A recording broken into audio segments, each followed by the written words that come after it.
බලන්න මේ ඔයාලට හම්බෙලා ඇති අංක 1 කියලා අංක 1 කියලා පේපර් එකක් තියෙන්නේ. අන්න ඒක සාකච්ඡා කරන්න යන්නේ. මම ස්ක්‍රීන් එකේ දාන්න එක. මේ අංක 1 පේපර් එක බලන්න තියෙනවා අධ්‍යයන පොත්පත් සාමාන්‍ය පෙළ විභාගයේ 2026 තොරතුරු සංවේදී තාක්ෂණයේ සිංහල මාධ්‍ය අංක 1 කියලා. එතකොට මේ පේපර් එක ගත්තාම මේකේ මම ආවරණය කරලා තියෙන්නේ පළවෙනි පාඩම් කිහිපය විතරයි. 10 වසරේ පාඩම් ටික 10 වසරේ පාඩම් 4 විතරයි ආවරණය කරලා තියෙන්නේ.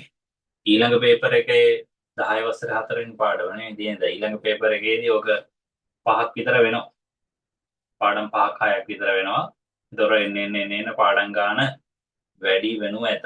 හරිද? එන්න පාඩම් ගාන වැඩි වෙනවා. හරි අපි බලමු එහෙනම් මේක ඩිස්කස් කරමු බලන්න. මේක අපි ඩිස්කස් කරමු. මම මේව කරනම් අද අපිට ස්ක්‍රීන් එක ඕනේද? අපිට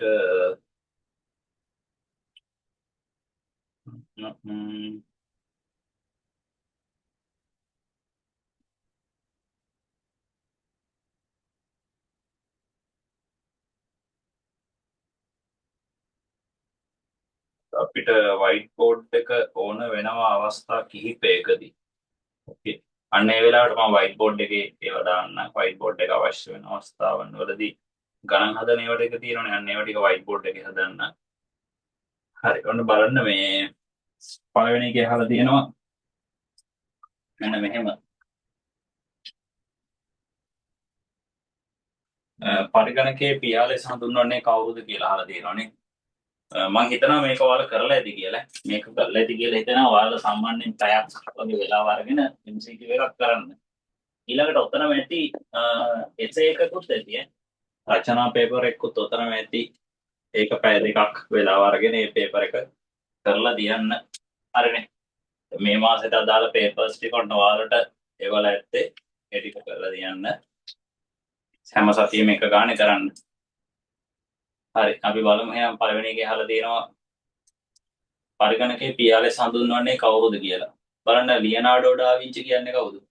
මම දන්න විදිහට ලියනාඩෝ ඩා වින්චි කියලා කියන්නේ නම් මේ පරිණාමවාදයේ පියාද කොහෙද? මට මතක නැහැ ඒක හරියටම. ඊළඟට බ්ලේස් පැස්කල් කියන්නේ කවුද? බ්ලේස් පැස්කල් කියන්නේ පැස්කලයින් කියලා යන්ත්‍රයක් හදපු එක්කෙනෙක්. පැස්කලයින් මේකට තව නමක් තිබ්බා. මේකට අපි පැස්කලයින් කියලා කියනවා. එහෙම නැත්නම් ආකලන යන්ත්‍රය ඇඩින් මැෂින් කියලාත් කියනවා. ඒක හැදුවේ බ්ලේස් පැස්කල්. චාල්ස් බැබේජ් කියලා කියන්නේ පරිගණකයේ පියා. මොකද ඒකට හේතුව එයා හැදුවා කම්පියුටර්ස් දෙකක්. එකක් තමයි ඇනලිටිකල් එන්ජින් කියන එක. තව එකක් තියෙනවා එයා හදපු එකක් ඒක ගැන පොතේ නම් සඳහන් වෙලා නැහැ. ඩිෆරන්ස් එන්ජින් කියලා. හර්මන් හොලරිත් කියන කෙනා අදාළ වෙන්නේ නැහැ මෙතෙන්ට. හර්මන් හොලරිත් කියන කෙනත් පරිගණකයක් හදපු කෙනෙක්. හරි. ඊළඟට බලන්න තුන්වන පරම්පරාවේ පරිගණකවල භාවිතා වූ මධ්‍ය සැකසුම් මේකකය. ට්‍රාන්සිස්ටර් භාවිතා වුණේ මොකේද? ට්‍රාන්සිස්ටර් භාවිතා වුණේ දෙවෙනි පරම්පරාවේ. අනුකලිත පරිපථ භාවිතා වුණේ තුන්වෙනි පරම්පරාවේ. ඔන්න ඒක පිළිතුර. ඊළඟට අධික ප්‍රමාණයේ අනුකලිත පරිපථ අල්ට්‍රා ලාර්ජ් ස්කේල් ඉන්ටග්‍රේටඩ් සර්කිට් පාවිච්චි වුණේ අපි දැන් ඉන්න වර්තමාන පරිගණකවල. අපි දැන් ඉන්න පස්වෙනි පරම්පරාවේ තමයි මේක පාවිච්චි වෙන්නේ. රික්තක නල පාවිච්චි වුණේ පළවෙනි පරම්පරාවේ. හරිනේ. ඔය ටික තියෙනවන්න එහෙනම් මතක තබා ගන්න මේ කාරණා ටික. හරිනේ. ඊළඟට අපි යමු ඔන්න දැන් උත්තර ටික දාලා තියෙනවා අඩුපාඩු බලා ගන්න. දැන් මේ පේපර් එක ඩිස්කස් කරලා ඉවරනාම 40න් කීයද කියලා දාන්න chat එකට. 40න් කීයද කියලා දාන්න chat එකට. ඔයාලගේ ලකුණු මට්ටම ඔයාලම බලන්න කොහොමද ඒක අඩු වෙනවද වැඩි වෙනවද කියලා. ඒක ඔයාලම බලා ගන්න. ඊළඟට පහත් දැක්කන මුද්‍රණ යන්ත්‍ර අතුරෙන්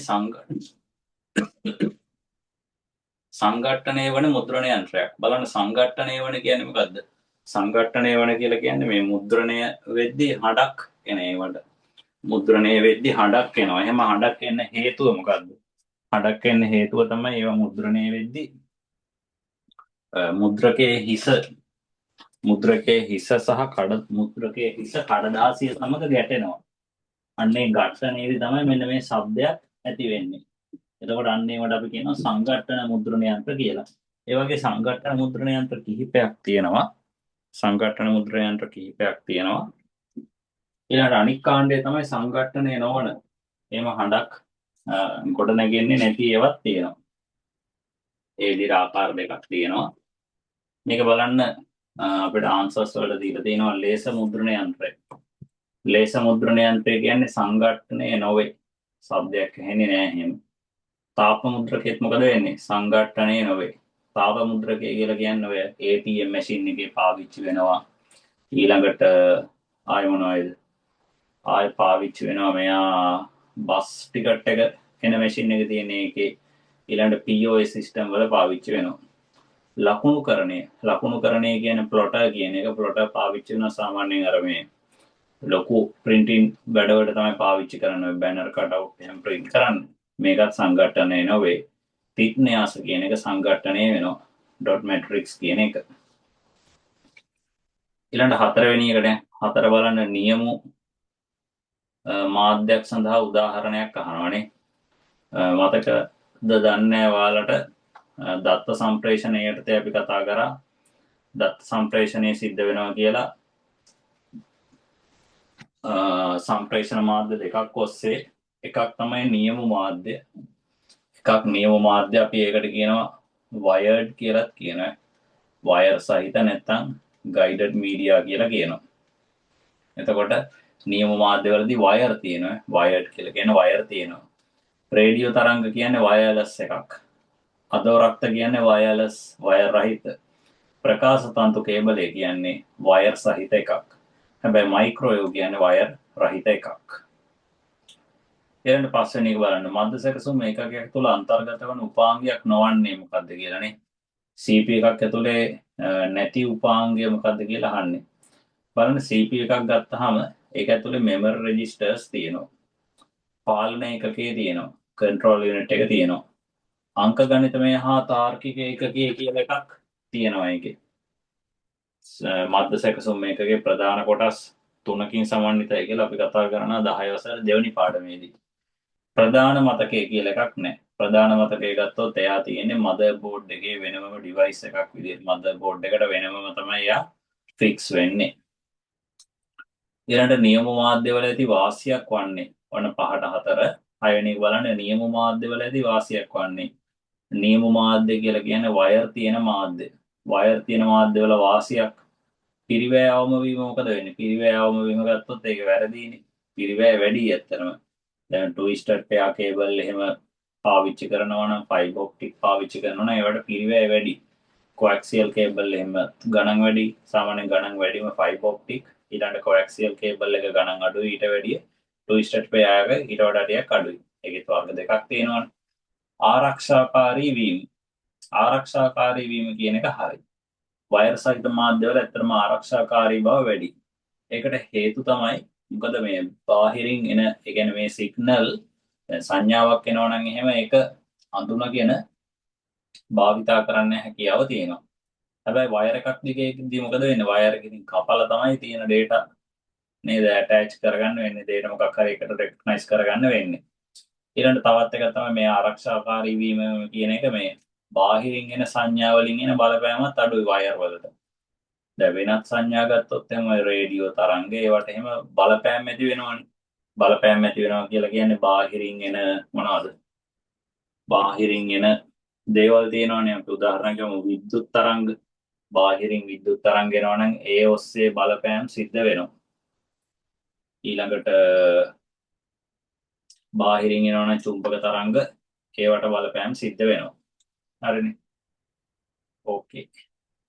දිග දුරකට සම්ප්‍රේෂණය කළ හැකි වීම කියන එක වැරදි. හරිද? ඒක අවාද. එහෙම කරන්න වෙන්නේ නැහැ. මොකද ට්විස්ටර් පෙයා වගේ ගත්තොත් එහෙම මීටර් 10 ගන්න. ෆයිබර් ඔප්ටික් නම් පුළුවන් දිග දුරකට. එනන පහසුවෙන් සම්බන්ධ කළ හැකි වීම කියන එකත් වැරදි. ඒක සම්බන්ධ කරන්න වෙනමම ගේමක්. දැන් ට්විස්ටර් පෙයා කොඇක්සියල් කේබල් නම් සාමාන්‍යයෙන් ටිකක් ලේසි. හරිද? එහෙම ලේසිමත් නෑ. හැබැයි ෆයිබර් ඔප්ටික් වගේ ගත්තොත් එහෙම ඒක සාමාන්‍ය අපිට කරන්න බැරි වැඩක්. මම නම් ඒක කවදාවත් කරලා නෑ ෆයිබර් ඔප්ටික් ඔය මේ සම්බන්ධ කරන එක twisted pair coaxial cable නම් සම්බන්ධ කරන එක කරලා තියෙනවා. මොකද fiber optic කරන්න හොඳ knowledge එකක් තියෙන්න ඕනේ. ඊළඟට 7 වෙනි එකට මෙහෙයුම් පද්ධති ආරම්භයට පැමිණිය කුමන පරිගණක පරම්පරාවේද? බලන්න පළවෙනි පරම්පරාවේ නෙවෙයි. දෙවෙනි පරම්පරාවෙත් නෙවෙයි. තුන්වෙනි පරම්පරාවේ තමයි මෙහෙයුම් පද්ධති ආරම්භයට පැමිණි. මෙහෙයුම් පද්ධති මුලින්ම ආවේ තුන්වෙනි පරම්පරාවේදී. ඊළඟට ECG යන්ත්‍රය යන වෛද්‍ය ශාස්ත්‍රයේ භාවිතා වන යන්ත්‍රයක්. මේ භාවිතා කරන්නේ කුමකටද කියලා අහලා තියෙනවා. sorry EEG. EEG කියන්නේ electroencephalography කියන එක. electroencephalography. එතකොට EEG වලදී කරන්නේ අපේ මොළයේ ඇති වෙනවනේ විද්‍යුත් ස්පන්දන. මේ විද්‍යුත් ස්පන්දන ග්‍රහණය කරගන්න එක තමයි EEG වලදී කරන්නේ. හෘද ස්පන්දනයට පාවිච්චි කරන්නේ ECG යන්ත්‍රය. ECG. වකුගඩු පරීක්ෂාවට ගන්න මොකද? වකුගඩු පරීක්ෂාවට මම දන්නේ නැහැ ඒකට මොකද්ද ගන්න කියලා. අර වකුගඩු පරීක්ෂාවට සාමාන්‍යයෙන් නම් මම දන්නේ විදිහට බ්ලඩ් එකක් අරගෙන ඒක චෙක් කරලා වකුගඩු පරීක්ෂා කරගන්න පුළුවන්. sorry ඒක නේ උත්තරේ. ඊළඟට අස්ථි බිඳීම් පරීක්ෂාවට පාවිච්චි කරනවා X-ray. X-ray එකක් ගන්නත් පුළුවන් නැත්නම් CT scan එකක් ගන්නත් පුළුවන්. ටිකක් in details තියෙනවා CT scan එකේ. එන මොකද EEG පාවිච්චි කරනවා මොළයේ ස්පන්දන පරීක්ෂාවට. 8ට එන්නේ 4. 8ට 4. ඊළඟට 9 බලන්න. දත්තයක් ලෙස සැලකිය හැක්කේ මින් කුමක්ද? දත්තයක් විදිහට දැන් කාලගුණ වාර්තාව කියොත් දත්ත අරගෙන සකස් කරන දෙයක් තමයි කාලගුණ වාර්තාව. එතකොට එයා ඇවිල්ලා මොකද්ද? එතකොට එයා ඇවිල්ලා process එකක්. හරිද? එයා process එකකින් දෙන output එක ප්‍රතිදානය. data අරගෙන process කරලා තමයි මේ output එක දෙන්නේ. ශ්‍රී ලංකාවේ ජන හා සංගණන වාර්තාව. ඒක මොකද? ඒකත් තොරතුරක්. හරිද? මෙයත් තොරතුරක්. ජන හා සංගණන වාර්තාව මේ ළඟදී නිකුත් වුණා නේද? මම දැක්කා ළඟදී නිකුත් වුණා. මිලියන 23ක්ද කොහෙද ජනගහනය ඉන්නවා කියලානේ. ඊළඟ ජාතික හැඳුනුම්පත් අංකය. ජාතික හැඳුනුම්පත් අංකය කියන්නේ තොරතුරක්. මොකද ඒක ඇතුළත් වෙනවා අපේ උපන් දිනේ තියෙනවා. අපේ උපන් දිනේ ඊළඟට අපේ ස්ත්‍රී පුරුෂ භාවයකින් හොයන්න පුළුවන්. ගෑනු කෙනෙක්ද පිරිමි කෙනෙක්ද කියලා. ඊළඟට අපේ උපන් අවුරුද්ද කියන්නේ එකක්. හරිද? උපන් අවුරුද්දකින් වෙනම හොයන්න පුළුවන්.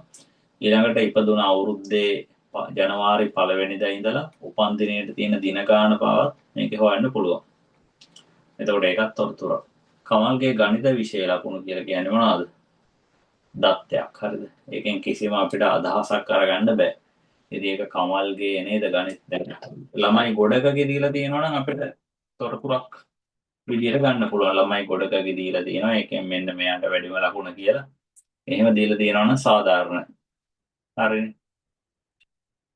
ඊළඟ බලන්න ලෝක ප්‍රථම පරිගණක ක්‍රම ලේඛකයා කවුරුද කියලා අහලා තියෙනවා. ඇත්තනම ලෝකේ පළවෙනි ක්‍රම ලේඛකයා ක්‍රම ලේඛිකාවක්. හරිද? පළවෙනි ක්‍රම ලේඛකයා ක්‍රම ලේඛිකාවක් බ්ලේස් පැස්කල් කියලා කියන්නේ අර අපි ඉස්සෙල්ලා කතා කරේ නේද? එයා චාල්ස් බැබේජ් කියන්නේ ඒ ක්‍රම ලේඛකයාගේ යාළුවෙක්. හරිද? ක්‍රම ලේඛකයා තමයි ඇඩා ඔගස්ටා ලව්ලේස්. ඇඩා ඔගස්ටා ලව්ලේස් කියන්නේ ලෝකේ පළවෙනි ප්‍රෝග්‍රෑමර්. එයා මොකද කරේ? මෙන්න මේ චාල්ස් බැබේජ්ගේ ඇනලිටිකල් එන්ජින් කම්පියුටර් එකට කම්පියුටර් ප්‍රෝග්‍රෑම් එකක් හැදුවා. ඉතින් මේ ඇඩා ඔගස්ටා ලව්ලේස්ට උපහාරයක් විදියට ඇඩා කියලා ප්‍රෝග්‍රෑමින් ලැන්ග්වේජ් එකක් පාවිච්චි වුණා. හරිද? ඇඩා කියලා ප්‍රෝග්‍රෑමින් ලැන්ග්වේජ් එකක් කියන්නේ ප්‍රෝග්‍රෑමින් ලැන්ග්වේජ් එකක් හදලා තිබ්බ මිලිටරි පර්පස් වලට.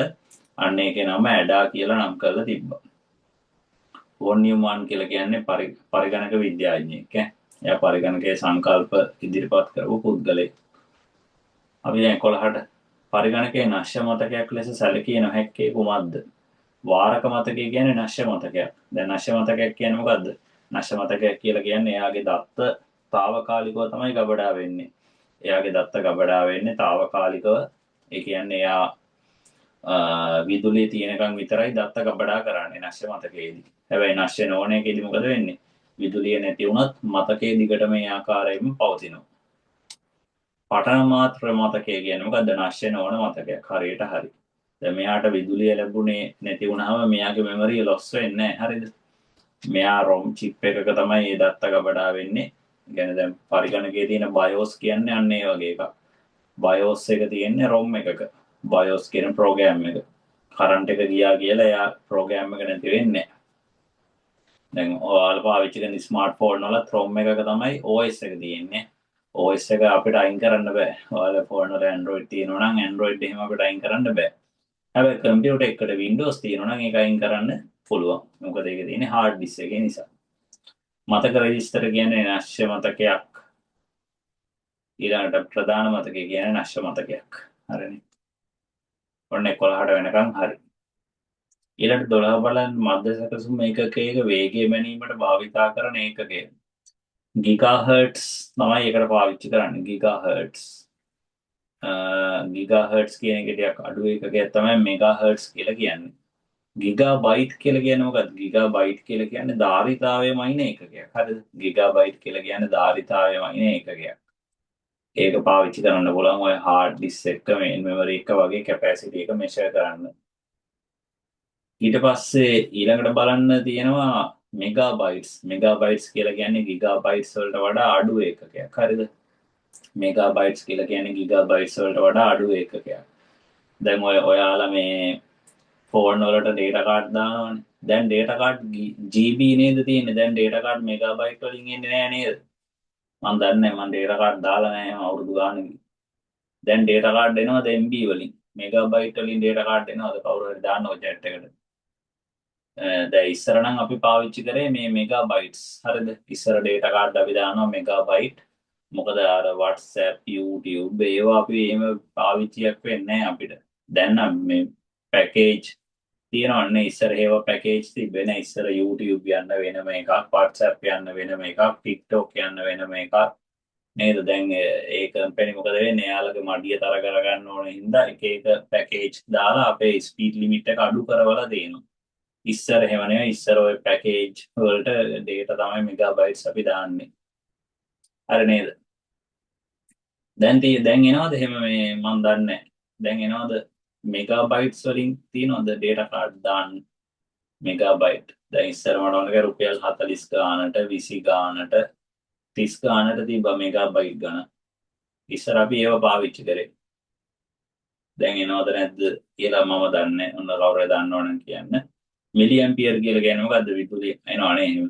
ඕකේ. මිලි ඇම්පියර් කියලා කියන්නේ මොකද්ද? ඇම්පියර් විදුලිය මයින්න පාවිච්චි කරන එකකයක්. මිලි ඇම්පියර්. ඔයාලා දන්නවනේ අර මේ මිලි ඇම්පියර් වලින් මයින්නවා මොකද්ද ඒකට කියන්නේ අර මොකක් හරි ඩිවයිස් එක කරන්ට් එක තියනවද නැද්ද කියලා බලන්න එහෙම පාවිච්චි කරන්නේ. මට නම් මතක නැහැ. අන්න ඒක එහෙම පාවිච්චි කරනවා මිලි ඇම්පියර්. මිලි ඇම්පියර් වලට වඩා වැඩි එකකේ තියෙන ඇම්පියර්. හරිනේ. ඊළඟට අපි යන් 13 බලන්න. ආදානුපාංග හා ප්‍රතිදානුපාංග යන දෙආකාරයටම ආයතන උපාංගය. ස්පර්ශක තලය කියන්නේ ආදාන විතරයි. හරිද? මෙයා ආදාන විතරයි. මෙයා තියෙනවා මොකේද? ස්පර්ශක තලයේ තියෙනවා ඇවිල්ලා අපේ ලැප්ටොප් එකේ තියෙනවා. දැන් ඉස්සර ආපු ලැප්ටොප් වල ටච් පෑඩ් තිබ්බෙත් නෑ. හරිද? ඉස්සර මම කියන්නේ. දැන් ඔයාලා දැන් දකින්න කිසිම එකක නෑ වෙයි. ඉස්සර ඒවා තිබ්බා පොඩි ට්‍රැක් බෝල් එකක් තිබ්බා මැද්දේ. පොඩි ට්‍රැක් බෝල් එකක් තිබ්බා ඉස්සර මම මේ කියන්නේ 2010 12 අන්න ඒ වගේ කාලේ. ඒ කාලේ ලැප්ටොප් වල ටච් පෑඩ් තිබ්බේ නෑ. ඊළඟට ස්පීකර් එක කියලා කියන්නේ ප්‍රතිදාන උපාංග. ඊළඟට ටච් ස්ක්‍රීන් කියන්නේ ආදාන ප්‍රතිදාන දෙකටම අයත් වෙන උපාංගයක්. ප්ලොටර් කියන්නේ මොකද්ද? ප්ලොටර් කියලා කියන්නේ ප්‍රතිදාන උපාංගයක් ඈ. ප්ලොටර් කියලා කියන්නේ ප්‍රතිදාන උපාංගයක්. මට මතකයි 2022 සාමාන්‍ය පෙළ පේපර් එකේ ප්ලොටර් එක අහලා තිබ්බ මේ පටන් ගත්ත පළවෙනි ප්‍රශ්නෙම. මට පේපර් සමහර අය මේ ඒවල තිබ්බා බලන්න කියලා මේ පළවෙනි එකම වැරදි. සමහර අය මොකද වෙන්නේ අර ප්ලොටර් කියන එක සමහර අයට එච්චර ගාණක් නැහැ. ප්ලොටර් කියලා කියන්නේ print එකක් ඈ. ප්ලොටර් එක පාවිච්චි කරනවා කට් අවුට් බැනර් එහෙම print කරන්නේ. ඔයාලා දැකලා ඇති ඔය සර්වර්ලා එහෙම බැනර් print කරන්නේ කඩවල් වලට එහෙම නේද? අන්න ඒවට පාවිච්චි කරනවා ප්ලොටර් එක. සාමාන්‍ය ප්ලොටර් එකක් මේ ලොකු ගාණක් වෙනවා. හරිද? ඒ වගේ ප්ලොටර් එකක් නිකන් කාමරයක දාලා තියන්නේ. එයා වෙනම ඩස්ට් එක ෆ්‍රී දුවිලි නැති වෙන්න එයා වෙනම මේ AC කාමරයක දාලා තමයි. ඒ කියන්නේ AC නම් ෂොප් එක අරක වෙනම AC එකක් දාලා එයා වෙනම වැඩ කරනවා. හරිද? ඒ තරම් ඒක ක්ලීන් වැඩ කරනවා මේ ප්ලොටර් එක. මට මතක විදියට ප්ලොටර් එකක් ලක්ස් කොහොම හරි 20 ගණන් වල ඉඳලා වගේ තියෙනවා. මම ඔය කලින් පන්ති කරපු ගෙදරක එයාලට තිබ්බා ඒ වගේ ෂොප් එකක් තියෙනවා. එතකොට මේ ෂොප් එකට ගියාම එහෙම මට ප්ලොටර් එක පෙන්වනවා. ඒක වැඩ කරන හැටි මේ මොකද හරිම ස්මූත්ව තමයි ඒක වැඩ කරන්නේ. ඊළඟට බලන්න මධ්‍ය සැකසුම් මේකකයට දත්ත යවනතෙක් తాවකාලිකව ගබඩා කර තබා ගන්නා මතක වර්ගය. දැන් ROM එක කියලා කියන්නේ මම ඉස්සර කිව්වනේ ROM එක කියන්නේ මේ ස්ථීර මතකයක්. හරිද? ඔයාලගේ ස්මාර්ට්ෆෝන් වල Android පවා තියෙන්නේ ඔය සිස්ටම් ඇප්ස් පවා ඔක්කොම තියෙන්නේ ROM chip එකක. හරිද? ඒවා ඔයාලට මකන්න බෑ. මකන්න බෑ කිව්වට ඇත්තටම මකන්න පුළුවන්. මේ මකන්න ගිහිල්ලා ගොඩක් වෙලාවට කෙලවෙන අවස්ථා තමයි තියෙන්නේ. හරිද? ඒකින්ද මකන්න යන්න එපා.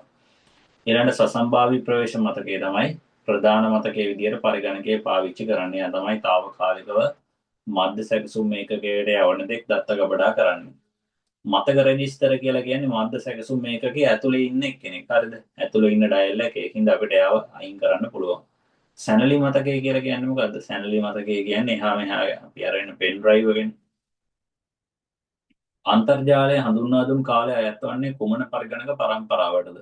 බලන්න අන්තර්ජාලය හඳුන්වලා දුන්නේ ඇත්තරම 5 වෙනි පරම්පරාව ආරම්භයත් එක්ක.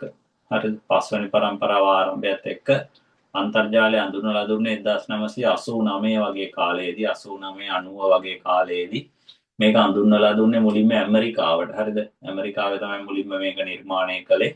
ඇමරිකාවේ හිටපු ටිම් බර්නස් ලී කියන පුද්ගලයා තමයි මේක නිර්මාණය කරේ. ටිම් බර්නස් ලී කියන එක්කෙනා තාම ජීවත් වෙනවා.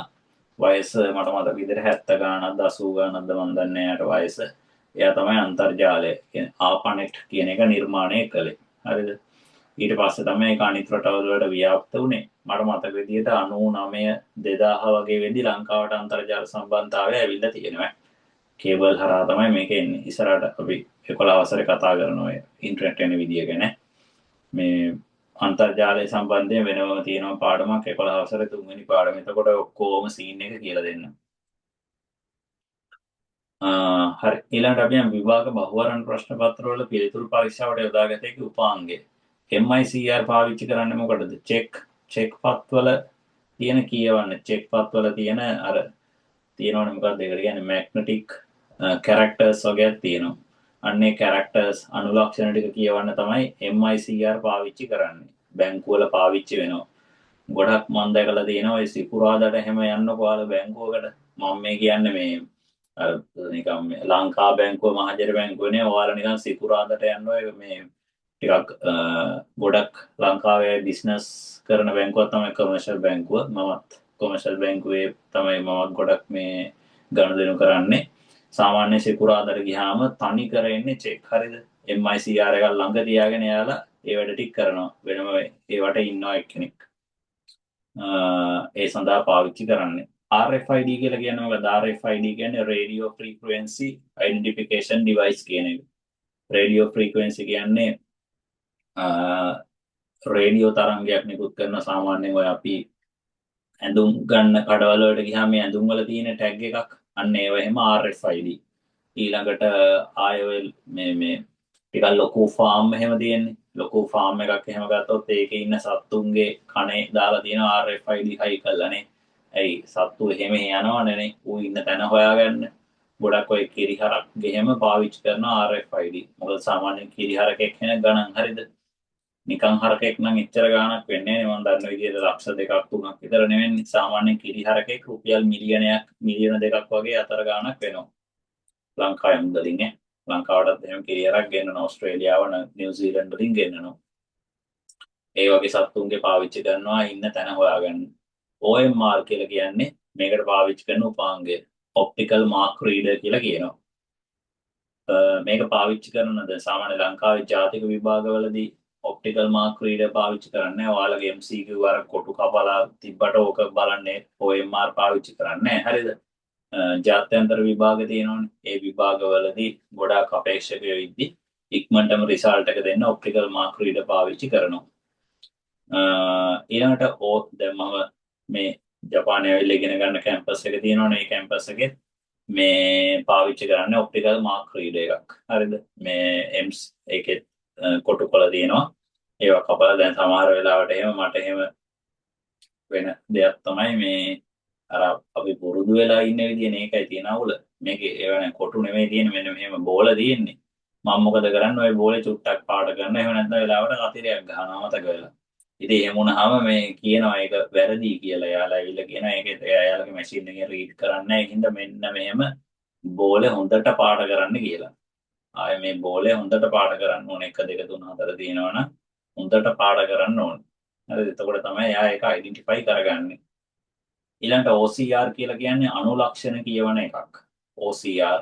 OCR ෆැසිලිටි එක තියෙනවා iPhone වලත්. iPhone එකෙත් දැන් මේ මොකක් හරි දෙයක් ડોකියුමන්ට් එකක් කොලයක් වගේ දෙයක් ස්කෑන් කරොත් එහෙම ඒක මොකද වෙන්නේ? ඒ කැරක්ටර්ස් ටික වෙනම අපිට අරගන්න පුළුවන්. ඒ වගේ වෙනම ස්කෑනර්ස් තියෙනවා. OCR තියෙන වෙනම ස්කෑනර්ස් තියෙනවා. ඒවයින් සිංහල අකුරු නම් රීඩ් වෙන්නේ නැහැ. හරිද? සිංහල අකුරු රීඩ් වෙන්නේ නැහැ. ඉංග්‍රීසි අකුරු නම් රීඩ් වෙනවා. OCR වලදී. ඊළඟට අපි යන 17ට ඔන්න උත්තර ටික මාක් කරගන්න 17 බලන්න. වීඩියෝ සම්මන්ත්‍රණයක් පැවැත්වීමට අත්‍යවශ්‍ය නොවන සංරචකය අහනවා. දැන් වීඩියෝ කන්ෆරන්ස් එක ගන්න අපි මේ තියන්නේ නේද? අපිට යෙදුම් මෘදුකාංගයක් ඕනේ නේද? යෙදුම් මෘදුකාංගයේ විදියට අපි Zoom තමයි පාවිච්චි කරන්නේ. Zoom එක හරහා තමයි ඔයාලා මම සම්බන්ධ වෙන්නේ. ඒ වගේ තව තියෙනවනේ Microsoft ලගේ Teams එහෙම තියෙනවා. ආයේ Google Meet තියෙනවා. ආයේ Skype තියෙනවා. දැන් Skype මම දැක්ක ඩිස්කන්ටිනියු කරන්න යන කතාවක් මොකක් හරි එකක් මම දැක්කා. Skype තමයි ඉස්සර ගොඩාක් අය පාවිච්චි කරේ. ඔය Zoom කොරෝනා කාලෙත් එක්ක තමයි ජනප්‍රිය වුණා. ඊළඟට අන්තර්ජාල සම්බන්ධතාවයක් අනිවාර්යයෙන්ම ඕනේ. ඉන්ටර්නෙට් කනෙක්ෂන් එකක් අනිවාර්යෙන් ඕනේ. ඔයාලටත් ඕනේ මටත් ඕනේ. ජාලකරණ සූචියක් නම් අනිවාර්යෙන් ඕන වෙන්නේ නැහැ. මෙයා ඕනේ මොකටද? පරිගණක ජාලයක් නිර්මාණය කරන්න. පරිගණක දෙකක් හෝ කිහිපයක් සම්බන්ධ කරන්න. දැන් මේ විදිහට ඔයාලා හිතන්න කොන්න කම්පැනි එකක් දානවා කියලානේ. මොකක් හරි කම්පැනි එකක් දානවා. ඒකේ ඔන්න තියෙනවා කම්පියුටර්ස් තියෙනවා 5ක් විතර තියෙනවා. අන්නේ පහටම අන්තර්ජාල සම්බන්ධතාවය ලබා දෙන්න ඕනේ. එතකොට ඉතින් රවුටර්ස් 5ක් වෙනම අරගන්නේ නැහැ. අන්න ඒ වගේ වෙලාවට මේ නෙට්වර්ක් ස්විච් එකක් අරගෙන ඒ හරහා තමයි හැමෝටම සම්බන්ධතාවය දෙන්නේ. ස්විච් එක සම්බන්ධ කරනවා රවුටර් එකට. හරිද? එතකොට හැමෝටම ඉන්ටර්නෙට් කනෙක්ෂන් එක හම්බ වෙනවා. වෙබ් කැමරාවක් නම් ඕනේ නේද? වෙබ් කැමරාවක් ඕනේ. ඔයාලට නම් ඕනේ නැහැ නේද? ඔයාලට ඕනේ නැහැ. හැබැයි මට නම් ඕනේ. මම නම් වෙබ් කැමරාවකුත් නේ මම ෆෝන් එකේ තියෙන මේ තියෙන වලට වෙනවනේ කනෙක්ට් කරලා ෆෝන් එක තියෙන්නේ. ඊළඟට 18 USB කෙවණිය හරහා පරිගණකයට සම්බන්ධ කර නොහැකි උපාංගය අහනවා. මූසිකය කියන එක සම්බන්ධ කරන්න පුළුවන්. හරිද? මවුස් ඉස්සර නම් ආව PS2 එහෙමත් සම්බන්ධ වෙනවා. යතුරු පුවරුවත් පුළුවන්. වයර්ලස් විදියට සම්බන්ධ වෙනවානේ මවුස් කීබෝඩ්. වෙබ් කැමරාවත් පුළුවන්. වෙබ් කැමරා එකත් මොකද වෙන්නේ USB හරහා තමයි සම්බන්ධ වෙන්නේ. මාර්ගකාරකයේ සම්බන්ධ වෙන්නේ මොකෙන්ද? මාර්ගකාරකයේ සම්බන්ධ වෙන්නේ RJ45 කියන කෙවණිය. මේකට අපි ඊතර්නෙට් කෙවණිය කියලා කියනවා. ඊතර්නෙට් කෙවණිය කියලා කියනවා. ඊළඟ 19 පළමු පරම්පරාවේ පරිගණකවල පැවතුණු ලක්ෂණයක් වන්නේ. දැන් පළවෙනි පරම්පරාවේ විධානපේදී අතුරු මුහුණක් සහිත මෙහෙයුම් පද්ධති තිබ්බේ නෑ. හරිද? මෙහෙයුම් පද්ධති නිර්මාණය වුණේ 3 වෙනි පරම්පරාවේ 3rd generation එකේදී. එතකොට මේ විධානපේදී ආවේ මුලින්ම 3rd එකේ ඈ. කෘත්‍රිම බුද්ධිය ආශ්‍රිත යොදවුම් ආවේ දැන් අපි මේ ඉන්න 5 වෙනි පරම්පරාවේ පරිගණක. දැන් ඔයාලට හිතනවනේ මේ AI කියන එක මේ ගිය අවුරුද්දේ තමයි අර ChatGPT, Gemini එහෙම ආවේ කියලා නෑ. ඇත්තටම AI කියන එක මුලින්ම නිර්මාණය වෙච්ච මුලින්ම භාවිතා වෙච්ච අවස්ථාවක් තමයි මේ මට මතක විදිහට කම්පියුටර් එක IBM ලගේ IBM කම්පැනියේ කම්පියුටර් එකේ නම මතක නැහැ. ඒ කම්පියුටර් එකට හැදුවා වෙනම ප්‍රෝග්‍රෑම් එකක් AI ප්‍රෝග්‍රෑම් එකක්. ඒ ප්‍රෝග්‍රෑම් එක තමයි chess game එක. හරිද? chess game එක හැදුවා AI හරහා නිර්මාණය කරා. එතකොට මට මතක මේකේ නම මතක නැහැ. IBM Deep Blue හරි මොකක් හරි ඔන්න ඔහොම නමක් තිබ්බේ. එතකොට ඒකේ කම්පියුටර් ප්‍රෝග්‍රෑම් එක සයිඩ් එකක් ඉන්නවා. මේක පැත්තක කම්පියුටර් එක software එක අනිත් පැත්තෙන් ක්‍රීඩා කරන්න අවස්ථාව දුන්නා ඒ දවස්වල 1990 ගණන් වලද ඔයද මට මතක විදියට චෙස් ලෝකේ චෙස් චැම්පියන් ඒ දවස්වල ලෝකේ චෙස් චැම්පියන් තමයි ගැරි කැස්පරෝ. ගැරි කැස්පරෝ තමයි ඒ දවස්වල ලෝකේ චෙස් චැම්පියන්. එයාට ප්ලේ කරන්න දුන්නා.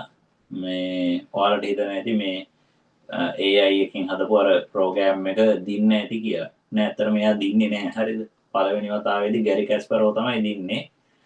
දෙවෙනි වතාවේදී මොකද උනේ අර කම්පියුටර් එක තමයි දින්නේ. ඒ සඳහාම වෙනම කම්පියුටර් එකක් හැදුවා. AI පාවිච්චි කරලා. ඒ තමයි මුල්ම කාලේ AI භාවිතා වෙච්ච අවස්ථාව. ඊළඟට ඒ දවස්වල ඔය එක එක යුද්ධ මේ කටයුතු ඒවට එමත් පාවිච්චි වෙලා තියෙනවා. ඊළඟට මූසික භාවිතය මොකද වෙන්නේ? මූසික ලැබ් මේ කීබෝඩ් මවුස් කියන ඒවා ආවේ තර්ඩ් එකේදී. තුන්වෙනි පරම්පරාවේදී. පළවෙනි එකේ තිබ්බ ලක්ෂණය තමයි විශේෂිත කාර්යයන් වලට පමණක් සීමා වීම. අර අපේ එදිනෙදා කාර්යයන්, ඒ කියන්නේ ඒ කාලේ තිබ්බ එදිනෙදා කාර්යයන් වලටවත් පාවිච්චි වුණේ නැත. ඔන්න පළමු පරම්පරාවේ වගේ ලක්ෂණයක්. මේ ටික තේරුණා නේද? ලයික් එකක් දාන්න බලන්න. කියපු ටික තේරුණා නේද? ඕකේද? ලයික් එකක් දාන්න.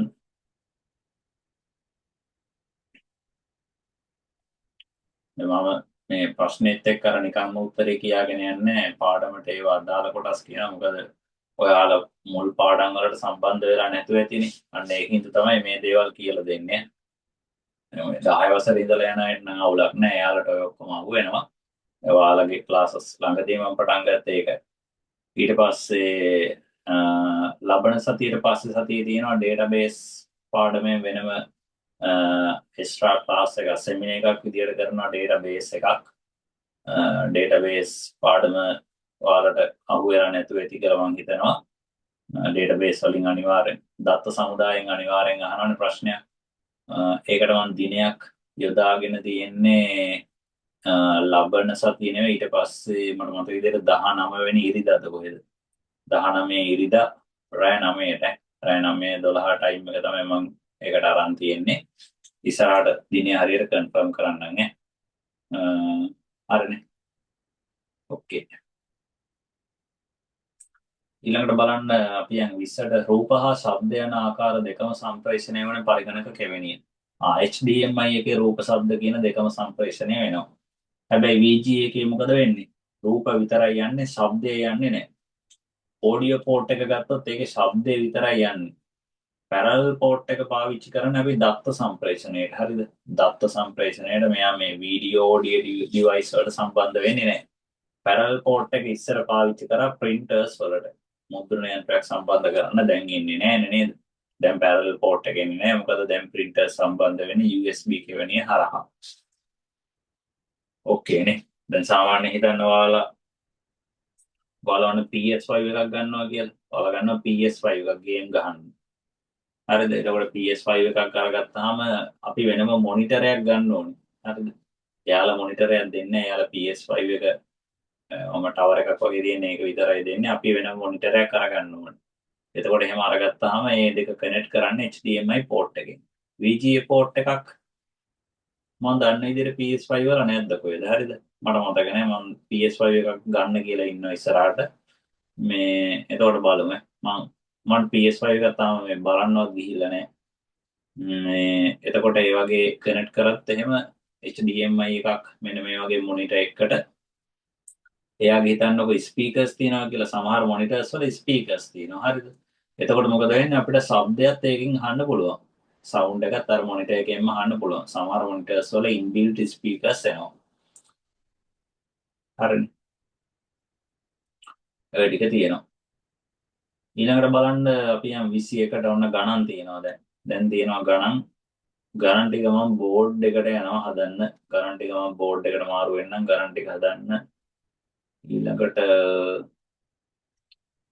කීපයක් තියෙනවා තව තියරි ප්‍රශ්නනේ. තියරි ප්‍රශ්නක් තව කීපයක් තියෙනවා. හරි. බලන්න 21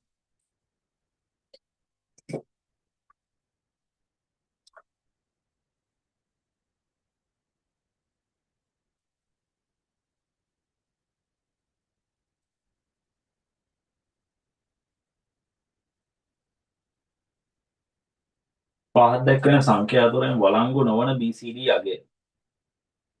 අහලා තියෙනවා ඉතාමත් හොඳ ප්‍රශ්නයක්. වළංගු නොවන BCD අගය මොකක්ද කියලා අහලා තියෙනවා. BCD කියලා කියන්නේ කේත ක්‍රමයක්. මතකද දන්නේ නේද? BCD කියලා කියන්නේ කේත ක්‍රමයක්. BCD වලදී එක අණු ලක්ෂණයක් නිරූපණය කරන්න බිටු පාවිච්චි කරනවා කියද්ද? බිට්ස් 4ක් පාවිච්චි කරනවා. කොහොම හරි ඉතින් ගානේ ඉතින් බිට්ස් 4 යමු තමයි දීලා තියෙන්නේ. එතකොට බලන්න මේකේ පළවෙනි එක තියෙනවා 1001 කියලා. දෙවෙනි එක තියෙනවා 0.4ක් කියලා තියෙනවා.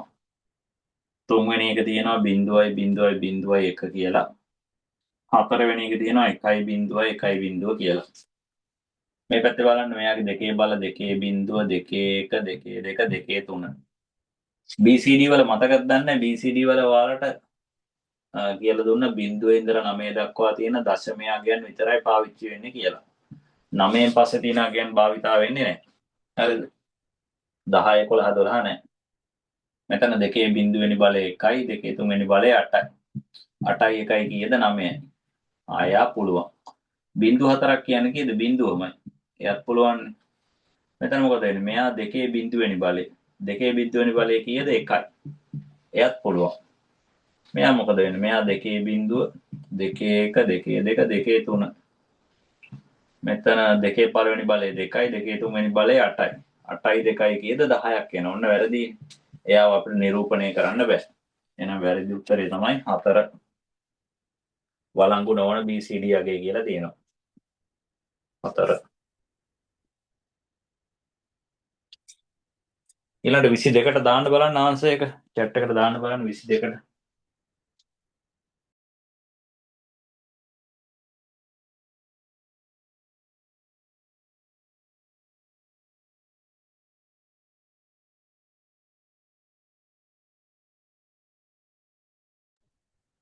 මේ ගාන හදලා නැත්නම් ඔන්න ලියා ගන්න.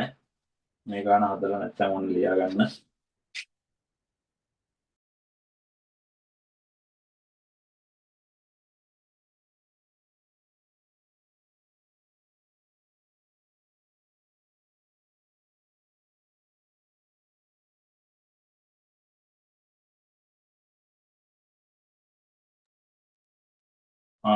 ඊළඟට බලන්න ඊළඟ ප්‍රශ්නයෙන් අපෙන් අහලා තියෙනවා ඇස්කි කේත ක්‍රමේ එක් අනුලක්ෂණයක් නිරූපණයට බිටු කොපමණ ප්‍රමාණයක් පාවිච්චි කරනවද කියලා නේ. බලන්න දැන් BCD වලදී බිටු 4යි. ඇස්කි වලදී පාවිච්චි කරනවා කීයද බිටු 7ක්. බිටු 7ක් පාවිච්චි කරනවා. බිටු 4ක් පාවිච්චි කරන BCD වල 7ක් පාවිච්චි කරනවා ASCII වලදී 8ක් පාවිච්චි කරනවා EBCD IC වලදී 16ක් පාවිච්චි කරනවා Unicode වලදී. ඊළඟට දීලා තියෙනවා B අක්ෂරයට අදාළ ASCII අගය දීලා තියෙනවා මෙන්න මේකලු. එහෙනම් දශමය අගය මොකක්ද කියලා නේ. මෙයාට අදාළ 10 පාදයේ අගය මොකක්ද කියලා අහලා තියෙනවා. හරි ඒක මම බෝඩ් එකේ හදන්නම්. ආන්සර් එක දාන්න බලන්න. 23ට ආන්සර් එක දාන්න බලන්න. මේ ගාන මොකද කරන්න ඕනේ? මෙයාව පරිවර්තනය කරන්න ඕනේ. දෙකේ බල ලියලා මෙයාව හදා ගන්න ඕනේ. බලන්න මේක B අක්ෂරය අගේ දීලා තියෙනවා කීයද? 1 2 3 4 1 2 3 4යි 1යි බිඳුවනේ. දෙකේ 1 දෙකේ 2 දෙකේ 4 දෙකේ 5 දෙකේ 6 දෙකේ 6 ඇවිල්ලා 64යි මෙතන කීයද? මෙතන දෙකේ පළවෙනි බලය 2 66ක් එනවා 10 පාදේ. 66ක් එනවා 10 පාදේ. තියෙනවනේ ඔන්න තුන්වෙනි උත්තරේ තියෙනවා. තුන්වෙනි උත්තරේ තියෙනවානේ. B අක්ෂරයට අදාළ S කියගේ. දෙවෙනි එක නෙමෙයි දෙවෙනි එක තියෙන 65. A කියලා කියන්නේ 65යි ඈ. A 65යි. ඔන්න දැන් මතක තියාගන්න. Capital A 65යි. මේවා මේ පරිවර්තනය කරන්න ඕනත් නෑ හරිද? ඔයාලා මතක තියාගත්තොත් එහෙම A 65යි කැපිටල් A සිම්පල් A 97යි කියලා ආය ඇති ඉතින් නේ. සිම්පල් A 97යි කියලා මතක තියාගන්නකො ආය මේ මෙහෙම මේ හරව ඉන්න ඕනේ නෑ. මේක මේ විකාරයක් හරව ඉන්න ගියාම. වෙලාව යනවා නේ ඒක හරවන්න ගියාම. ඔන්න ලියා ගන්න බලන්න එකත් අවශ්‍ය නම්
හරි නේද? මේ ගණන් ඔයාලා වෙනම කොලයක හදාගන්න. මේ ගණන් වෙනම කොලයක හදාගන්න. මොකද මේ එතකොට ආය පාරක් අඩුපාඩු බලා ගන්න පුළුවන් නේ. ආය පාරක් බලද්දි කොහොමද මේක හැදුවේ කියලා බලා ගන්න පුළුවන්. හරිද? එහෙනම් කොහේ හරි ලියා ගන්න ඒවා. ඒ වගේ අපි පාවිච්චි කරනවා. දැන් අපිත් මේ එක එක අලුතෙන් දේවල් ඉගෙන ගන්න දේවල් කොහේ හරි ලියා ගන්න. ෆෝන් එකේ දාගන්න නෝට් එකක්. ෆෝන් එකේ නෝට් එකක් දාගන්න. එතකොට ආය දඩං ගාලා බලත හැකිනේ මොකද්ද කියන්න ඕනේ කියලා. හරිද? ඒකින්ද ඒවා ලියා ගන්න. ඊළඟට යන් අපි 24ට 24ට දීලා තියෙනවා සිම්පල් ඒ අක්ෂරයට හදාලාගේ මොකක් නම් මෙන්න මෙහෙමනම් මේ සිම්පල් B අක්ෂරයට අදාළාගේ නම් සිම්පල් A කීයද කියලා නේ මොන බලන්න B අක්ෂරයට අදාළ අක්ෂරයට කියලා දාලා තින්නේ S කියාගේ නම් සිම්පල් A අක්ෂරයට අදාළ S කියාගේ සරණ කියලා. ඕකේ දැන් ඉතින් මොකද කරන්නේ තියෙන අර අනිත් පැත්තට පරිවර්තනය කරලා හදන්න තියෙන්නේ. මම ඉතින් අනිත් පැත්තට හරවලාම හදලා පෙන්නන්න. ඒක ඒ විදිහට දීලා තියෙන නිසා 1.1.3යි 1 බිඳුව. මෙහා 2 බිඳුව 2 1 2 2 2 3 2 4 2 5 2 6 2 6 64යි 2 5 32යි 2 පළවෙනි බලය 2යි 64යි 32යි 96යි 2යි කිය 98ක් එනවනේ මේ B වලගේ එහෙනම් A කීයද A වලගේ එනවා ඇවිල්ලා 97ක් මම ඉස්සර කිව්වනේ A වලගේ 97යි බලන්න 97ක් හදාගන්න පුළුවන් දෙකේ වල වලින්ම මම හදන්න දෙකෙන් බෙදලා අරගන්නත් පුළුවන් දෙකෙන් බෙදලා අරගන්නත් පුළුවන් මම දෙකේ බල වලින් ගාන හදාගන්න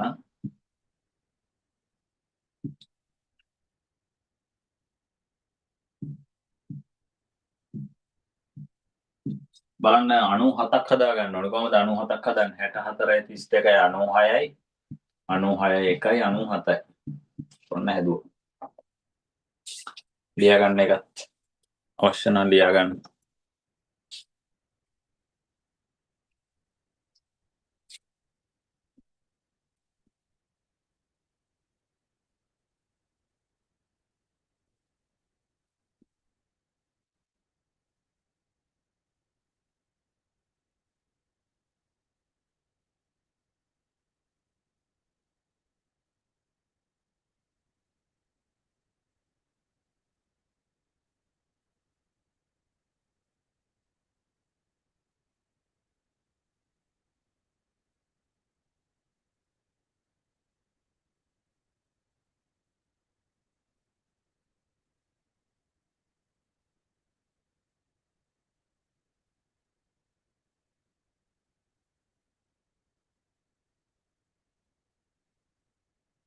හරි නේද හරි නේද ඒ ටික ඊළඟ ප්‍රශ්නයට ඊළඟට තියෙනවා ලොජික් ගේට් සම්බන්ධයෙන් අහලා තියෙනවා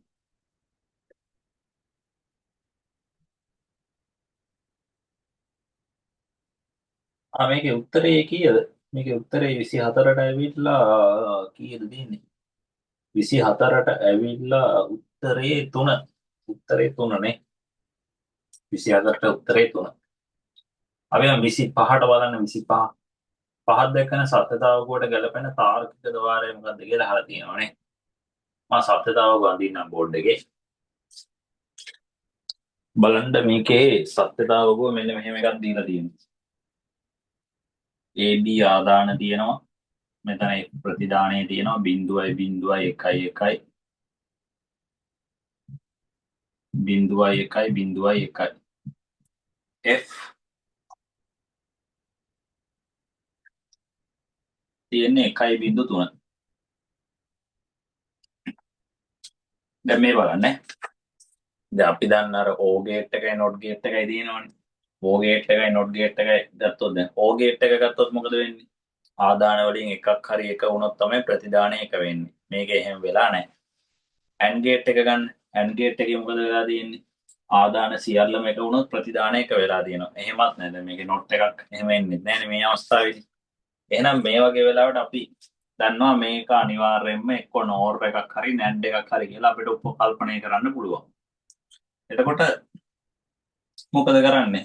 මේකේ අනිත් පැත්ත ගමු. මෙයාගේ කම්ප්ලිමන්ට් එක අනුපූරකය එක නම් බිඳුවයි. බිඳුව නම් එකයි බිඳුව නම් එකයි බිඳුව නම් එකයි. දැන් බලන්න මෙයා සමාන වෙන්නේ කාටද මේ ප්‍රතිදානේ බලන්න මේ එක වෙලා තියෙන අවස්ථා තුනක් මේ බලන්න ආදාන දෙකකින් එක්කෙනෙක් හරි එක වුණොත් ප්‍රතිදානේ එක වෙලානේ මේ බලන්න එහෙනම් මොකද වෙන්නේ මේ ප්‍රතිදානේ සමාන වෙන O ගේට් එකකට එහෙනම් මේ තියෙන්නේ මොකද්ද O ගේට් එකේ නොට් එක O ගේට් එකේ නොට් එක තමයි මේ තියෙන්නේ එහෙනම් O ගේට් එකේ නොට් එක මොකද්ද O ගේට් එකේ නොට් එක ඇවිල්ලා මෙයා NOR ගේට් එකක් NOR එකක් තමයි තියෙන්නේ O ගේට් එකේ කම්ප්ලිමන්ට් එක තියෙනවා එතකොට උත්තරේ කීයද උත්තරේ තියෙනවා දෙකනේ දෙවෙනි උත්තරේ තියෙනවා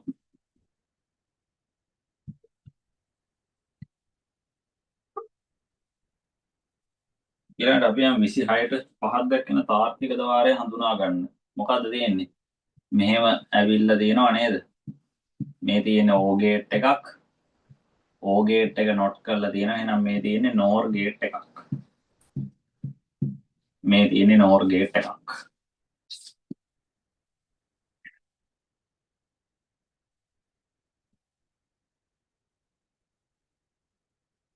ඒක නම් ලේසි ප්‍රශ්නේ. ඊළඟට අපි යම් 27ට 27ට මේ ටික හරි නේද? ලයික් එකක් දාන්නකෝ මේ ටික හරින. මේ ටික හරිනා ලයික් එකක් දාන්න බලන්න.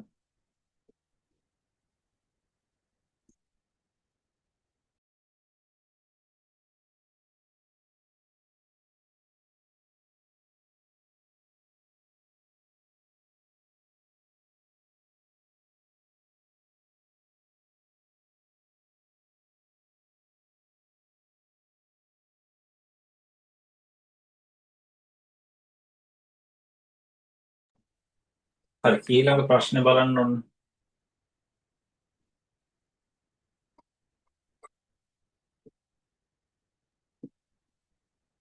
ඒකේ තියෙනවා A bar dot B bar ප්‍රකාශයට අදාළව සතත අවගව ගොඩනැගූ විට එහි ප්‍රතිදානයට ගැලපෙන තාර්කික ద్వාරය කුමක්ද කියලානේ.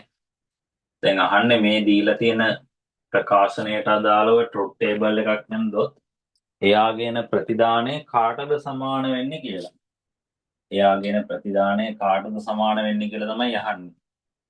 කොහොමද මේක හදන්නේ? එහෙනම් හදන්න තියෙන ඉතින් විදිය තමයි ඉස්සෙල්ලා මෙයාට අදාළව සත්‍යතාවකව කැඳලෙමු. බලන්න A bar dot B bar A තියෙනවා B තියෙනවා බිඳුවයි බිඳුවයි එකයි එකයි බිඳුවයි එකයි බිඳුවයි එක A bar මොකද වෙන්නේ A වල අනිත් පැත්ත එකයි එකයි බිඳුවයි බිඳුව B bar එකක් අරගමු B bar අරගත්තොත් මොකද වෙන්නේ එකයි බිඳුවයි එකයි මෙතන බිඳුව හරිද එහෙනම් මේකේ තියෙන්නේ A bar dot B bar දැන් ಗುಣ වෙන්න ඕනේ එක් වරක් එක එකයි එක් වරක් බිඳුව බිඳුවයි මෙතන බිඳුවයි මෙතන බිඳුවයි මේ ප්‍රතිදානය එන්නේ මොකේද කියලා අහන්නේ බලන්න දැන් මෙයා එනවාද O ගේට් එකක දැන් මෙහෙම එකක් අපි හදලා බලමු A + B එකක් දාලා බලමු O ගේට් එකක් ඔන්න මොකද එන්නේ O ගේට් එකක් දැම්මොත් ආදාන දෙන්නගෙන් එක්කෙනෙක් හරි එක වුණොත් ප්‍රතිදානය එක වෙනවා මෙතන එකක් මෙතන එකක් මෙතන එකක් එනවා නෑනේ ඊළඟට NOR ගේට් එකක් දාලා බලමු NOR ගේට් එක දාන්නේ කොහමද මෙයාගේ අනිත් පැත්ත මේ ඇවිල්ලා තියෙන A + B නේ ඒකේ අනිත් පැත්ත යාට නොට් එකක් දාමු බිඳුව නම් එකයි එක නම් බිඳුවයි හරි නේද ඔන්න ආව වන් ෂොට් නේ වන් ෂොට් ආව එහෙනම් එක්කනේ එහෙනම් එයා සමාන වෙන්නේ NOR ගේට් එකකට ඊළඟට මම ওই පාඩම කරද්දි කියලා දුන්නා මෙන්න මෙහෙම එකක් A bar dot B bar කියන එක නම් මෙන්න මෙයාට සමානයි කියලා ඇත්තනම් A bar A plus B වල O bar එකට ඊළඟට A bar plus B bar සමානයි A dot B වල O bar එකකට හරිද මේක අපි මේ බූලියන් වල කියනවා ඩී මෝගන්ස් ලෝ කියලා මේකට ඩී මෝගන්ස් ලෝ කියලා කියනවා මේකට මේක බූලියන් වල තියෙන නීතියක් මේක නීතියක් නීතියක් ඉතින් මතක තියාගත්තම ලේසි නේද නීතිය මතක තියාගත්තා නම් ලේසි වැඩේ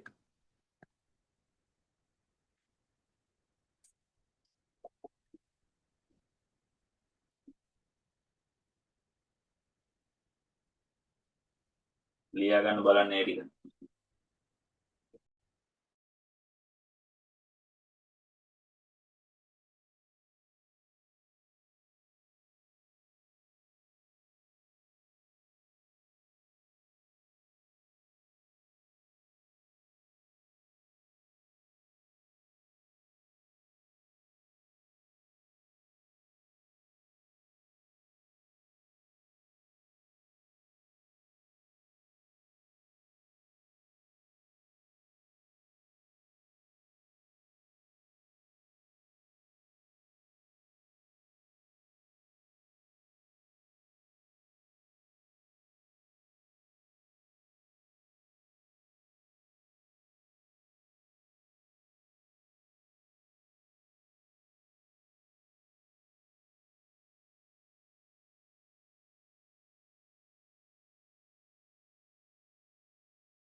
හරි නේද?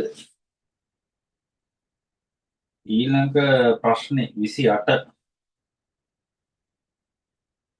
මේක හරි නේද?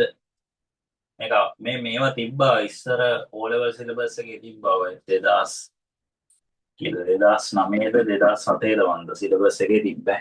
ඔයාලගේ සිලබස් එක වෙනස් වුණානේ ඒකෙන් පස්සේ ඔය අයින් වුණා. ඔය නීති ගැන ඉස්සර තිබ්බා.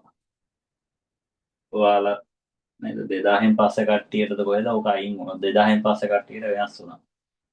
යාළුවගේ පුංචි මොලේට දරා ගන්න අමාරුයි කියලා කොහෙද ඉවත් කරලා දෙන්නේ.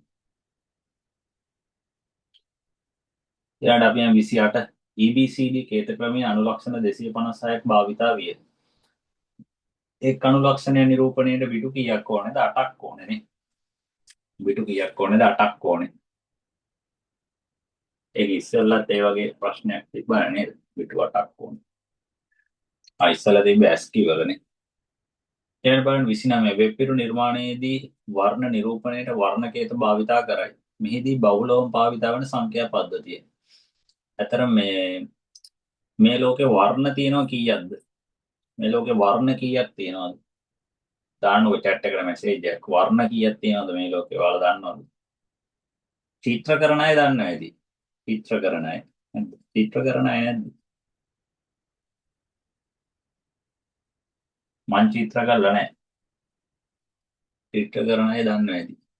අපිට ඩිජිටල් ස්ක්‍රීන් එකක වර්ණ නිරූපණය කරන්න පුළුවන් මිලියන 16ක්. 16 මිලියන 7,77,000 ගාණක් පුළුවන්. හරිද? ලොකු ඉලක්කමක් තියෙන මිලියන 16ක්. එතකොට අන්න ඒවා ගත්තොත් එහෙම මේ මිලියන 16ටම වෙනම අගයක් තියෙනවා. ඒ අගය නිරූපණය කරන්න ඇත්තටම පාවිච්චි කරන්නේ ෂඩ්දශමයේ අගයන්. හරිද? ෂඩ්දශමයේ කේත. ෂඩ්දශමයේ කේත ආරම්භ වෙන්නේ හෑෂ් සංකේතයෙන්. උදාහරණයක් ගන්නම් මම දාන්න මෙන්න මේ රතු පාට. මෙන්න මෙයා තමයි රතු පාටට අදාළ කලර් කෝඩ් එක. FF බිඳුවේව 4ක් මේ ඕ නෙවෙයි තියෙන්නේ මේ බිඳුව තියෙන්නේ. මේ ෂඩ්දශමයේ අගයක්. ඔන්න රතු පාට. මෙන්න මේ වගේ ෂඩ්දශමයේ අගයන් වෙනස් කර කර එක එක පාට හදා ගන්න පුළුවන්. ඔයාලා Google එකේ නිකන් සර්ච් කරලා බලන්න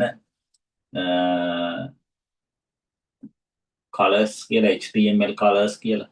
එතකොට ඔය color code color picker එහෙම තියෙනවා. වෙබ්සයිට් හදද්දී අපි ඔය color code තමයි පාවිච්චි කරන්නේ. ඔය color code එක දැන් මම නම් සාමාන්‍යයෙන් ඔය පාවිච්චි කරන color code වෙනම මේ notepad එකක save කරලම තියන් ඉන්නේ. මොකද වෙබ් page එකේ තව තැනකට ගියාම ඔය color එකමයි දාන්නේ. ආයේ මේ කහ පාට ගත්තොත් එහෙම එක එක කහ පාට තියෙනවනේ. වෙනස් වුණොත් එහෙම ආයෙ ඉතින් නිකන් අර හරිම අවලස්සනයි ඒක.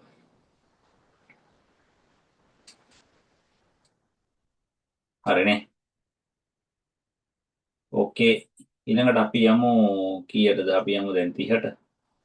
බලන්න පහත් දැක්කන තාර්කික ද්වාරයට අදාළ සත්‍යතාවගේ ප්‍රතිදානයට සමාන වන්නේ මේ අතරින් කුමක්ද? හොඳ ප්‍රශ්නයක් අහලා තියෙනවානේ. මේ දීලා තියෙන තාර්කික ద్వාරයට අපි සත්‍යතාවකුවක් යන්දහම එයාගේ ප්‍රතිදානයට සමාන වෙන්නේ දීලා තියෙන උත්තර වලින් කවුද කියලා අහලා තියෙනවා. ඕකේ මම ඒක හදලා පෙන්නන්න. මේකත් අර බූලියන් වල තියෙන ලෝ එකක් නීතියක්. අර ඒක නීතිය ඔයාලට නෑ කතා කරන්න. අර ඉතින් හැදෙන හැටි මම කියලා දෙන්නම් ඈ. ඒ නීතිය ඔයාලගේ සිලබස් එකේ නැති හින්දා ඒවා කියලා දෙන්නේ නැතුව ඉන්න. බලන්න මේකේ තියෙන වෙන මෙහෙම එකක්. මේකේ උඩිනුත් එනවා පල්ලෙහැනුත් එනවා. ඒ දෙන්නම නෝර් ගේට් එකක් කරා තමයි යන්නේ. ඕ ගේට් එකක් ඇවිල්ලා එයා නොට් එකක් වෙලා.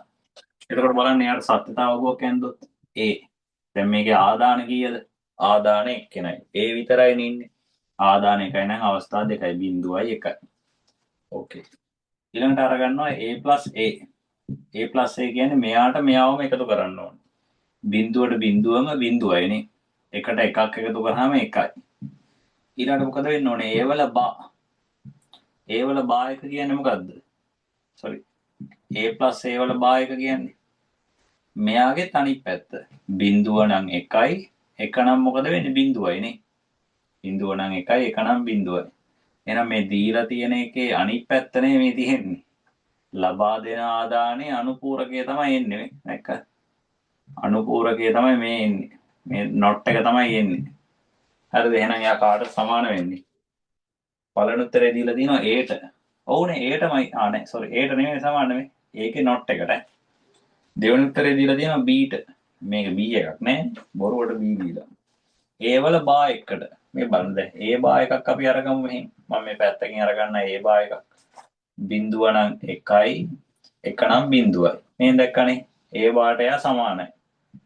ලබා දෙන A ගේ ආදානයේ අනුපූරකය තමයි ආවේ. බිඳුවට සමානද නැහැනේ. එහෙනම් මේ දෙන්නම බිඳුව වෙන්න ඕනේ. එහෙම සමාන වෙනවා. එහෙම වෙන්නේ නැහැ. ඕකේ නේ. එතකොට උත්තරේ කීයද? උත්තරේ 3. 3 තමයි උත්තරේ.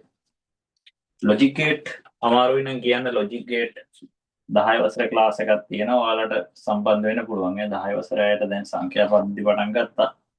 ඔයාලට 10 වසරේ ඒ අමාරුයි නම් කියන්න මේ ඒ ක්ලාස් එකේ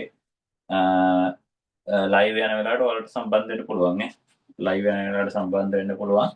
නැත්නම් මෙසේජ් එකක් දාලා තියෙන Zoom link එක මේ රෙකෝඩින් ලින්ක්ස් දාලා තියන්න.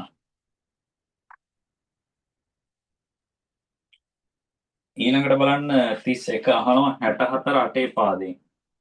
අෂ්ටමේ සංඛ්‍යාවට සමාන සද්දශමය අගයනේ. 64 අටේ පාදයෙන්. දැන් මොකද කරන්න ඕනේ? මෙයාව හරවන්න ඕනේ අපි 10 පාදයට. 8 බල 8 බිඳුව 8 1. 8 බිඳුවනි බලය 1යි 1 වරක් 4. 8 පළවෙනි බලය 8යි 8 වරක් 6.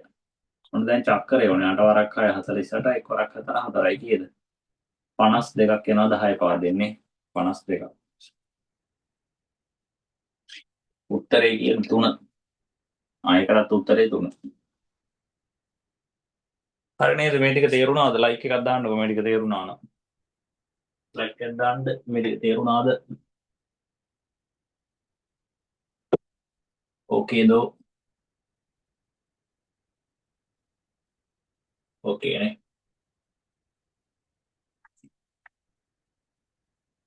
දැන් මේ අනුමාන ප්‍රශ්න පත්‍ර තමයි මේ සාකච්ඡා කරන්න පටන් ගත්තේ. මේ වගේ පේපර් දැනට 8ක් හදලා තියෙනවා. දැනටම 8ක් හදලා තියෙනවා. ලබන මාසේ ඉතුරු සෙට් එක ලැබෙයි ඔයාලට. හම්බුනාම හැම සතියෙම ඔයාලා කරන්න. හරිද? හැම සතියෙම මේ පේපර් එක ගානේ කරන්න. පේපර් එක කරද්දි පොතෙන් බලන්න නැතුව ෆෝන් එක ළඟ තියාගන්න නැතුව පේපර් එක කරන්න අවංක වෙලා නේද? බලන්න තමන්ගේ මට්ටම කොහොමද කියලා. දැන් ඉස්සර එහෙම පන්ති කරාම සමහර වෙලාවට මේ පේපර් කලින් දීලා යනවා. හරිද? පේපර් කලින් දෙනවා කරන්න කියලා. සමහර අය මොකද වෙන්නේ? මං පන්තියට එන්න සාමාන්‍යයෙන් දැන් මම ගොඩක් වෙලාවට මම සාමාන්‍යයෙන් පන්තියට යන පරක් වෙන මිනිස්සෙන්නේ. මම කොහොමද පරක් වෙලා යන්නේ? මම එක පන්තියක් ඉවරලානේ අනිත් එක්කට යන්නේ. එතකොට විනාඩි 10ක් 15ක් අනිවාර්යෙන් පරක් වෙනවා පන්තියකින් යද්දි. එතකොට මොකද වෙන්නේ? අර ගොල්ලෝ අර පේපරේ දැන් හිතන්න ඔන්න උදේ හවස 6 ඉඳලා 9 වෙනකම් පන්තිය තියෙනවනම් එයාලට මං කියනවා 3ට ඇවිල්ලා පේපරේ ලියන්න කියලා. එයාලා මොකද වෙන්නේ 6 වෙද්දි එනවා. 6 වෙද්දි ඇවිල්ලා මොකද වෙන්නේ අර පේපරේ සමහර ඒවා ලියනවා. ඊළඟට සමහර අය කරන වැඩක් තමයි මේ පේපරේ දුන්න ගෙදරින් අරගෙන එයාලා යනවා කලින්. එයාලා ගිහිල්ලා ගෙදරින් ගිහිල්ලා ලියන් එනවා. ඉතින් මට ඔහොම සමහර පන්ති වල ළමයි කෝ මෙයාලා මෙහෙම ගෙදරින් ලියන් ඉන්නේ සමහර අය පොත් බලන් ලියන්නේ. ඇවිල්ලා එහෙම කියලා. ඉතින් මේ එහෙම ඇත්තට ඉතින් රිසල්ට් එක ආවහම අර හරියට වැඩ කරලා තිබ්බ කෙනාට හරිද අර පේපරේ ගෙදර අරන් ගිහිල්ලා පොත බලාගෙන ලියලා ගොඩක් ඔය පාස් පේපර් එහෙම කරද්දි මාකින් ස්කීම් බලලා ලියලා එහෙම ගත්ත අයට ආවේ නෑ කාටවත්. හරිද? එහෙම ගත්ත අය ඔක්කොටම B ආවේ. ආයේ සමහර අය මේ මාකින් එක එහෙමම ලියලා තිබ්බ අවස්ථාවක් තියෙනවා. හරිද? මාකින් ස්කීම් එක එහෙමම ලියනවා. ඒකේ තියෙනවා ලියාගෙන එනවා. දැන් ඒක ඉතින් මම දැක්ක ගමන් මම දන්නවා මේ මාකින් ස්කීම් එකේ තිබ්බ එක කියලා. මොකද ওই මාකින් ස්කීම් මේ මම ওই පේපර් හදනවානේ. මම ওই පේපර් හදනවා. මම ওই පේපර් ආයේ මේ ටයිප් කරලා මේවා හදනකොට මම එයාලා හදලා මට එවනවානේ. මම චෙක් කරනවා හැම එකම. මම චෙක් කරද්දි මාකින් ස්කීම් එක බලනවා ටයිප් කරලා තියෙන එක හරිද කියලා බලනවා අඩුපාඩු. මොකද ඔය සමහර මාකින් ස්කීම් වලත් මේ සමහර අවුරුදු වල අවුල් තියෙනවනේ. ඒකින්ද මම ඒවත් බලන අඩුපාඩු තියෙනවද නැද්ද කියලා. ඕක මම 10 පාරකට වැඩි ඕක බලලා තියෙනවා. හරිද? ඉතින් ඒකින්ද මේ එහෙම වුණාම අවසානයේදී ප්‍රතිඵලයට තමයි ඔක බලපාන්නේ.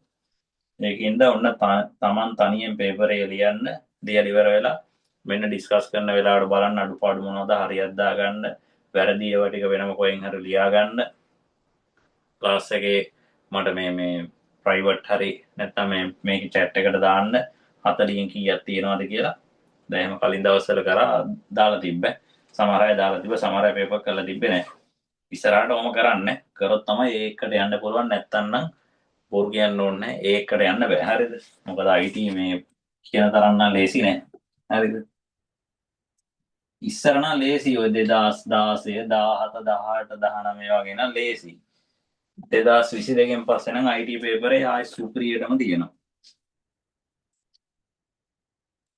ඊළඟට අපි යන් 32ට 32 මම ඔන්න ස්ක්‍රීන් එකේ ෂෙයා කරන්න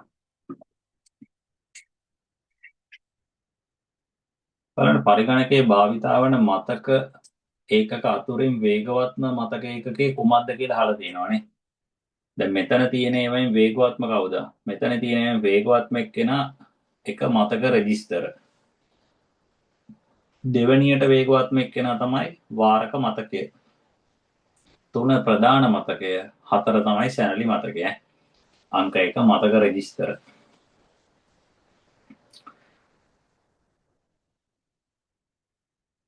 හරි අපි ඊළඟට යන 33 FF 16 පාදයෙන් යනාගයට සමාන දශමයගේ කුමක්ද කියලා අහලා තියෙනවානේ. හරි මම ඒක හදන්න. බලන්න FF 16 පාදයෙන්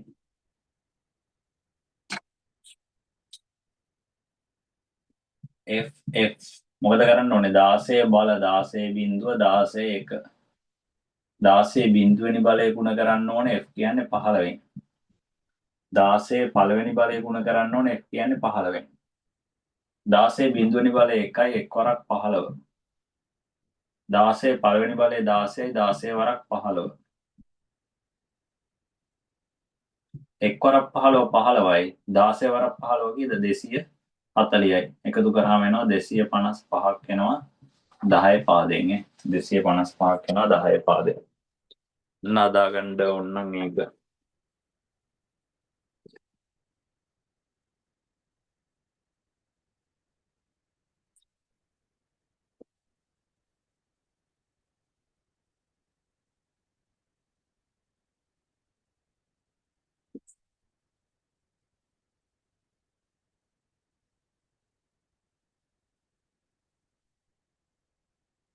ඊළඟට අපි යන් ඊළඟ ප්‍රශ්නෙට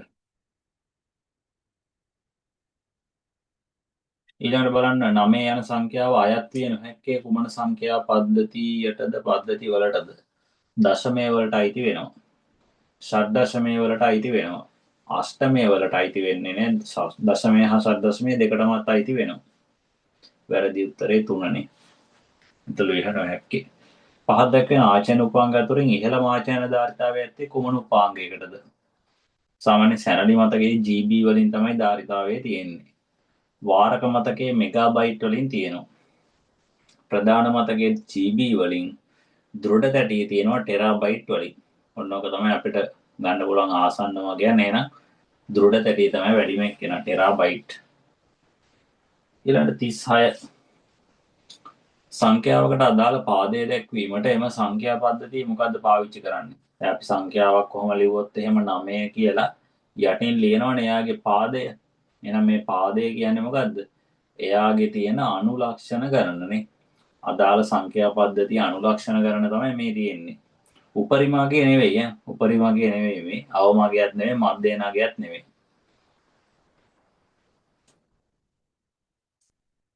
ඊළඟට යන් අපි කීයද 37ට යන්.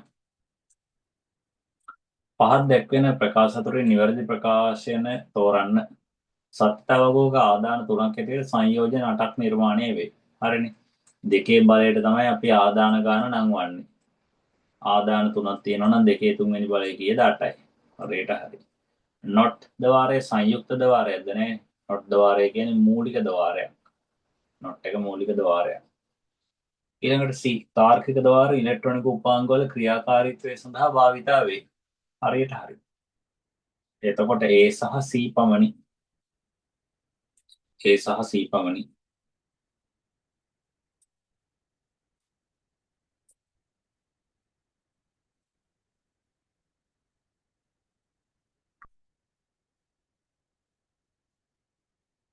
ඊළඟට බලන්න ආයෙ තියෙනවා ගානක් දීලා. ආයෙත් ගානක් දීලා.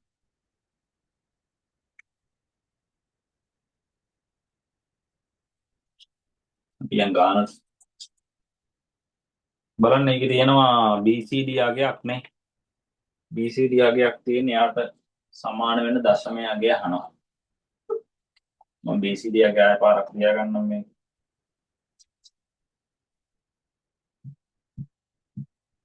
එක්දහස්කයි බලන්න BCD අගයන් ගත්තොත් එහෙම BCD අගයන් බිට්ස් 4 කාණ්ඩ වලින් තමයි හැදෙන්නේ. ඔන්න එහෙනම් 4 ගාන වෙන් කරා. දැන් මේ එක එක කොටස වෙන වෙනම හරවමු. 2.0 2 1 2 2 2 3. දැන් මෙයා පටන් ගන්න ආයේ 2 බිඳුවෙන් ඈ. 2 බිඳුව 2 1 2 2 2 3. හරිනේ. දැන් ඔයාලා මෙතන 2 3 මෙයා 2 4 එහෙම දිගට ලිව්වොත් වැරදි ඈ. බිටු 4 කාණ්ඩ වලින් හැදෙන්නේ. 2 බිඳුවෙනි බලය 1යි 2 පළවෙනි බලය 2යි. 2 බිඳුවෙනි බලය 1යි. මෙතන බිඳුවයි මෙතන බිඳුවයි. 2 තුන්වෙනි බලය 8යි. 8යි 1යි 9යි. 2යි 1යි 3. 93 කියලා ගත් තියෙනවනේ. 4 වෙනි උත්තරේ තියෙනවා 93. දැන් මේ දෙන්න ආයෙ එකතු කරන්න හැම යන්න එපා වැරදි ඈ. 9 3 එකතු කරලා 12 ගන්න. 4 වෙනි උත්තරේ තියෙනවා.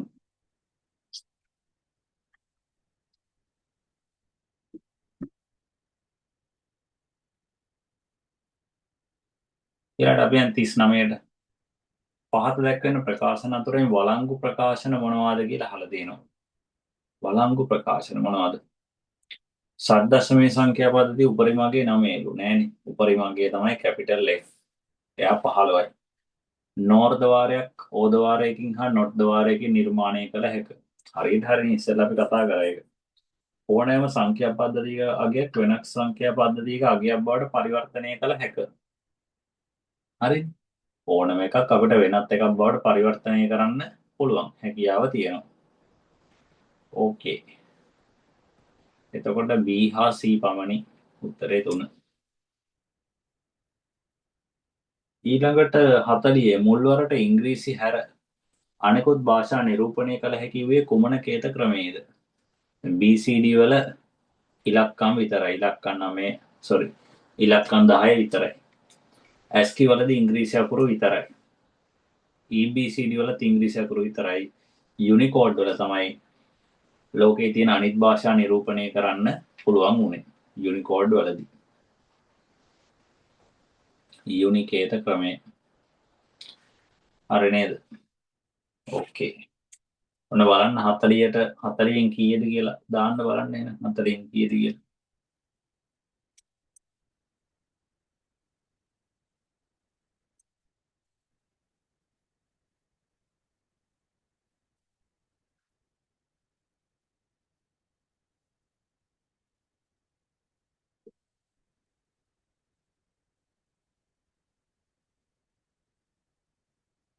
ඕකේ. ලබන සතිය අපි කතා කරන්නේ මේ අංක 2 පේපර් එක. අංක 2 ඇවිල්ලා MCQ එකක්ද? අංක 2 ඇවිල්ලා ඔය MCQ එකක් ඈ. අංක 2 MCQ එකක්. මේ පේපර් අංක 2 බලමු පේපර් 2 අංක 2 එකේ මේ Excel වලට වෙනකන් තියනවද කොහෙද?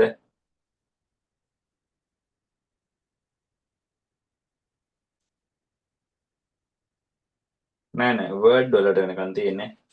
වදංශක මෘදුකාංග 10 වසරේ 6 වෙනි පාඩමට වෙනකන් තියෙනවා. ඔන්න ඒ පාඩම් 6 පාඩම් කරලා මේක ලියන්න. මේක ලියන්න තනියෙන් අපි ඒක ලබන සතියේ ඩිස්කස් කරමු. අංක 3 තියෙන්නේ එසේ එකක් ඈ. අංක 3 එසේ එකක් තියෙන්නේ. සෝරි අංක 3ක් තියෙන MCQ එකක්. අංක 4 තියෙන්නේ එසේ එකක්. ඊළඟට මේ ලබන මාසේ තියෙන්නේ ගොඩක් එසේ රචනා ඒවා තියෙන ලබන මාසේ. රචනා ඒවා නම් පැය දෙකක් අරගෙන ලියන්න. හරිනේ. එහෙනම් ওই විදියට වැඩේ කරගෙන යනවා. මේ සතිය අනිත් පන්ති ඒ විදියටම පැවැත්වෙනවා. ඕකේ එහෙනම් අයුබෝවන් සුබ රාත්‍රියක්.